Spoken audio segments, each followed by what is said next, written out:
नमस्कार साथियों, आज के इस नए वीडियो में एक बार फिर से आपका स्वागत है। सरकारी कर्मचारियों के लिए कैबिनेट में बड़ा फैसला लिया गया है। अब ओपीएस और एनपीएस की जगह नया पेंशन योजना लागू होगा। कब से लागू होगा, किसे होगा फ़ायदा, इस नए पेंशन योजना का नाम क्या है, किनको कितना फ़ायदा होगा, किनको कितना मिलेगा, इस पेंशन योजना से कितनी पेंशन मिलेगी, पूरी जानकारी आपको ए टू जेड इस वीडियो के माध्यम से मिलने वाला है। तो संपूर्ण जानकारी के लिए वीडियो में अंत तक बने रहे।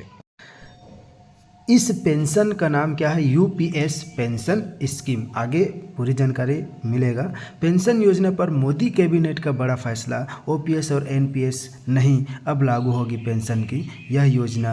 एनपीजी न्यूज़ के माध्यम से यह जानकारी आया हुआ है। सरकारी कर्मचारियों की पेंशन योजना को लेकर चल रही रस्साकसी केंद्रीय कैबिनेट ने समाप्त कर दी है। केंद्र सरकार ने ओल्ड और न्यू पेंशन स्कीम के स्थान पर एक नई पेंशन योजना का ऐलान किया है। इसे यूनिफाइड पेंशन स्कीम नाम दिया गया है। क्या? यूनिफाइड पेंशन स्कीम, यूपीएस नाम दिया गया है। इसमें सरकारी कर्मचारियों को आखिरी वेतन का 50% पेंशन के रूप में मिलेगा। 50% पेंशन के रूप में मिलेगा। इस नई पेंशन योजना से सरकारी कर्मचारियों की पेंशन योजना को लेकर केंद्रीय कैबिनेट ने बड़ा फैसला किया है। प्रधानमंत्री नरेंद्र मोदी की अध्यक्षता में हुई कैबिनेट की बैठक में सरकार ने ओल्ड पेंशन स्कीम और न्यू पेंशन स्कीम की जगह यूनिफाइड पेंशन स्कीम यूपीएस लागू करने का फैसला किया है। सरकार की तरफ कहा गया है कि जो कर्मचारी 25 साल तक नौकरी करेगा, कितने साल? 25 साल तक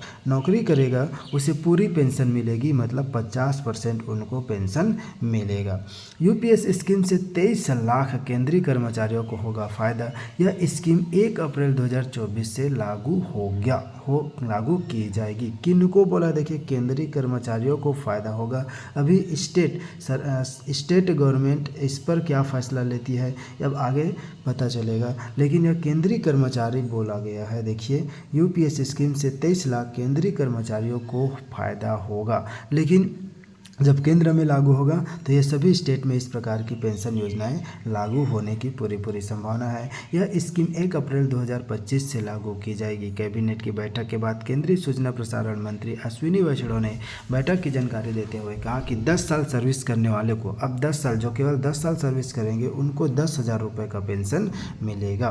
कर्मचारियों की अगर सेवा के दौरान मौत हो जाती है तो उनकी पत्नियों को 60% पेंशन दी जाएगी। 60%, 50% से भी ज़्यादा, 10% एक्स्ट्रा 60% दी जाएगी।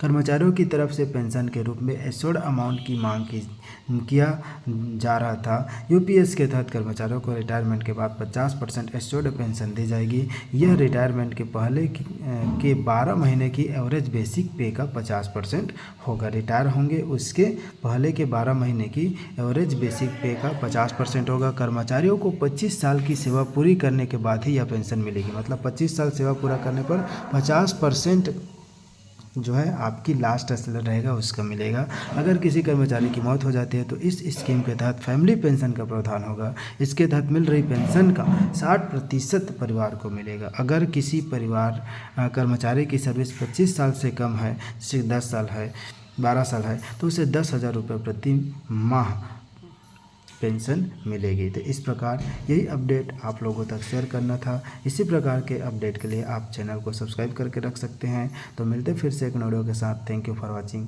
जय हिंद, जय भारत, जय छत्तीसगढ़।